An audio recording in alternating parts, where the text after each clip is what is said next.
안녕하세요. 어려운 경제 지식을 즐겁게 알아가는 경제락입니다. 요즘 환율 뉴스 보면 유독 한 숫자가 계속 따라다니죠. 바로 1,500원입니다. 이 숫자가 반복될수록 사람들은 자연스럽게 불안해지고 이제 더 큰 일이 시작되는 건 아닐까? 라는 감각을 갖게 됩니다. 1,500원 돌파 우려, 1,500원 선이 중요하다. 1,500원 넘으면 큰일 난다 같은 문장이 쌓일수록 환율이 단순한 숫자가 아니라 심리의 경계선처럼 작동합니다. 그래서 불안은 단순한 감정이 아니라 시장과 일상의 선택을 바꾸는 신호로 번지기 쉽습니다. 그런데 질문 하나 던져보죠. 환율이 오르면 무조건 나쁜 일만 벌어질까요? 사실 환율 상승은 누군가에겐 위기지만 누군가에겐 수익의 기회가 됩니다. 결국 핵심은 상승 그 자체가 아니라 내가 어떤 자산, 소득, 사업 구조 위에 서 있느냐입니다. 오늘 영상에서 딱 이걸 정리해 보겠습니다. 환율이 오르면 도대체 누가 돈을 버는가? 그리고 반대로 누가 가장 먼저 흔들리는가입니다. 이 구조를 이해하면 뉴스가 흔들릴 때도 내 판단이 흔들리지 않고 불안의 전략으로 바꿀 수 있습니다. 환율이 오른다는 건 단순히 달러 가격이 비싸졌다는 뜻이 아닙니다. 더 본질적으로는 원화 가치가 약해지고 있다는 의미이며 시장 입장에서는 일종의 신뢰 지표로 읽힙니다. 그래서 환율은 현재 경제가 얼마나 긴장 상태인가를 보여주는 체온계 역할을 합니다. 사람들이 원화보다 달러가 더 안전할 수도 있다고 생각하기 시작하면 행동이 바뀌고 그 행동이 다시 환율을 밀어 올립니다. 체온계가 올라간다고 체온계를 부수는 게 의미 없듯이 우리는 숫자를 탓하기보다 왜 그런 심리와 흐름이 만들어지는지를 함께 봐야 합니다. 이제부터는 더 실전적으로 접근하겠습니다. 환율 상승이 진행될 때 어떤 구조가 이익으로 이어지고 어떤 구조가 비용 압박으로 빠르게 흔들리는지를 구분해보는 거죠. 같은 환경에서도 결과가 갈리는 이유는 구조의 차이에서 시작됩니다. 여기서 잠깐. 환율이 오를 때 우리가 실제로 체감해야 하는 위험을 현실적인 감각으로 짚어보겠습니다. 환율 상승은 단순히 해외여행이 부담스러워지는 정도가 아니라 원화로 쌓아온 자산이 세계 기준에서 어떤 위치에 있는지 다시 묻게 만드는 사건입니다. 이걸 가장 쉬운 방식으로 이해하려면 자산을 원화뿐 아니라 달러로도 한번 재보는 겁니다.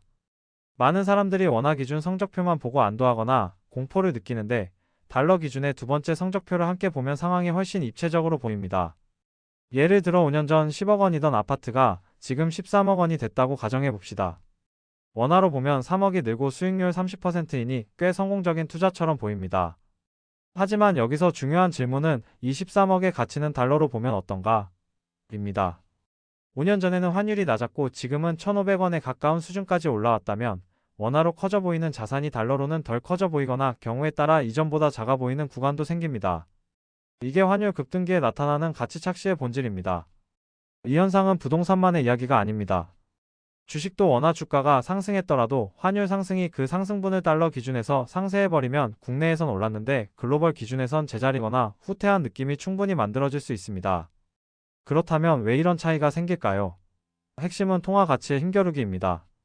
어떤 나라는 돈의 양을 조절해 통화를 단단하게 만들려 하고 어떤 나라는 경기와 부채 부담 때문에 돈이 늘어나는 속도가 더 빨라지는 순간이 나타납니다. 속도가 엇갈릴수록 상대적으로 희소해지는 통화는 강해지고 풍부해지는 통화는 약해질 가능성이 커집니다. 그래서 환율이 크게 흔들리는 구간에선 자산 가격이 원화로는 올라 보여도 기준 통화의 힘이 약해져 체감이 달라지는 일이 생깁니다. 이런 이유로 1,500원 같은 숫자는 단순한 환율 레벨이 아니라 사람들의 선택과 심리를 바꾸는 경계선처럼 작동하곤 합니다. 자, 이제 다시 본론으로 돌아가서 이런 환율 압박 구간에서 누가 유리한 구조를 갖고 있는지 살펴보겠습니다. 첫 번째 수혜자는 달러를 벌고 비용은 원화 비중이 큰 기업입니다. 단순히 수출 기업은 다 좋다가 아니라 달러로 버는 돈이 달러로 쓰는 돈보다 더 큰, 즉 달러 순이익 구조가 큰 기업이 환율 상승의 수혜를 가장 정확하게 가져갑니다. 예를 들어 해외에서 1억 달러 매출을 올리고 원가, 인건비, 고정비가 대부분 원화라면 환율이 1,300원일 때는 1,300억 원, 1,450원이 되면 1,450억 원으로 보이게 됩니다. 같은 판매량인데 원화 실적이 커져 보이는 구조가 되는 거죠. 다만 요즘은 글로벌 공급망이 복잡해졌습니다. 반도체나 자동차처럼 수출 비중이 높아도 핵심 소재 장비를 달러로 사오는 구조라면 환율 상승이 매출을 키우는 동시에 원가도 키울 수 있어 수출이라는 단어 하나로 승패를 단정하기는 어렵습니다. 게다가 기업들은 선물환 등 환해지로 변동을 관리합니다. 미리 환율을 고정해두는 방식이기 때문에 환율이 오르더라도 단기 수혜가 제한될 수 있습니다. 결국 환율 상승의 핵심 수혜는 수출 기업 전체가 아니라 달러 순이익 구조가 단단한 기업에 더 정확히 돌아갑니다. 두 번째 수혜자는 이미 달러 자산을 보유한 사람과 기관입니다. 환율이 1,300원에서 1,450원으로 오르면 같은 달러 자산도 원화 평가액이 크게 뛰죠. 이때 중요한 건 단기 수익률보다 충격 흡수력이며 자산 방어의 느낌이 생기는 구간이 존재합니다. 연기금이나 보험사처럼 장기적으로 해외 비중을 가져가는 주체는 환율이 흔들릴 때 오히려 분산의 힘을 체감하게 됩니다. 그래서 해외 투자 확대는 유행이 아니라 생존형 선택이라는 해석이 나오는 것이고 포트폴리오의 안정 장치로 기능합니다. 세 번째 수혜자는 달러로 현금이 꾸준히 들어오는 업종입니다. 해외 서비스 매출 글로벌 구독형 모델 콘텐츠 IP 로열티처럼 달러 기반 계약이 반복되는 산업은 환율 상승기마다 현금 흐름의 안정성이 더 주목받을 수 있습니다. 환율이 위험한 시기에는 성장 스토리보다 버틸 수 있는 돈이 더 중요해집니다. 그래서 달러 기반 캐시플로우는 불확실성이 커질수록 상대적으로 프리미엄이 붙는 경우가 많고 시장에서 방어적 성격으로 재평가되기도 합니다. 네 번째 수혜자는 가격 전가력이 강한 기업입니다. 환율이 오르면 수입 원가가 오르는데 대부분은 고통을 겪지만 가격을 올려도 수요가 쉽게 꺾이지 않는 기업은 비용 상승을 소비자 가격에 더 잘 반영할 수 있습니다. 이런 기업은 보통 브랜드 충성도가 높거나 대체재가 뚜렷하지 않거나 생활 필수 성격을 가진 경우가 많습니다. 필수 소비재, 독점적 브랜드, 대체가 어려운 서비스가 여기에 가깝고 위기 구간에서 더 강해지는 패턴이 반복됩니다. 다섯 번째는 인바운드 관광, 국내 대체 소비입니다. 환율이 오르면 해외여행과 직구 부담이 커지고 그 수요가 국내 호텔, 리조트, 레저 또는 국내 브랜드로 이동할 수 있습니다. 외국인 입장에서는 한국이 더 싸게 느껴져 인바운드 소비가 살아날 여지도 있습니다. 이제 반대로 환율이 오를 때 가장 먼저 흔들리는 쪽을 보겠습니다. 수입 의존도가 높은 기업, 달러 원재료를 사야 하는 중소제조사, 마진이 얇고 단가 협상력이 약한 납품 구조가 결합된 곳이 가장 취약합니다.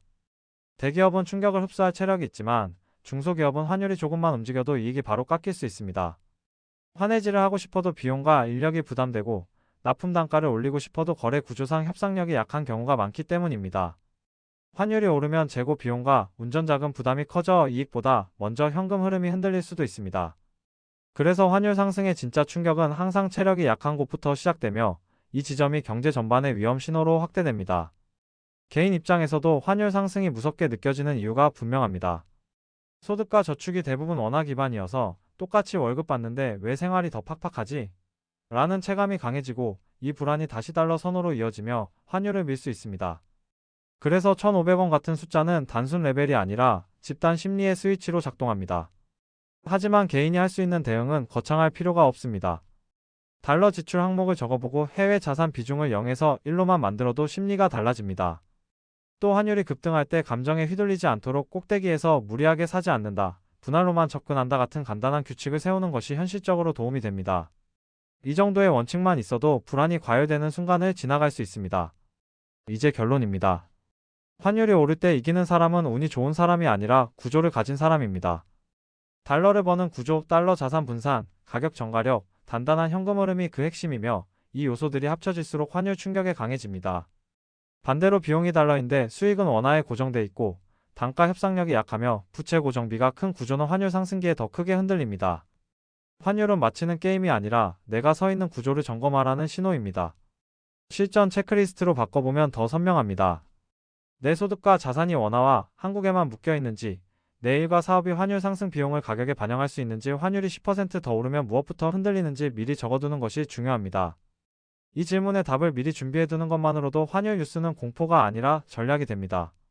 환율이 오르면 모두가 같은 방향으로 무너지는 게 아니라 누군가는 달러 매출로 이익을 보고 누군가는 해외 자산으로 방어하며 또 누군가는 가격 결정력으로 버틸 수 있습니다. 결국 중요한 건 환율을 맞히는 능력이 아니라 환율이 흔들릴 때도 내가 버틸 수 있는 구조를 갖추는 것입니다. 오늘 영상이 여러분의 자산과 선택을 조금 더 단단하게 만드는 힌트가 됐으면 좋겠습니다.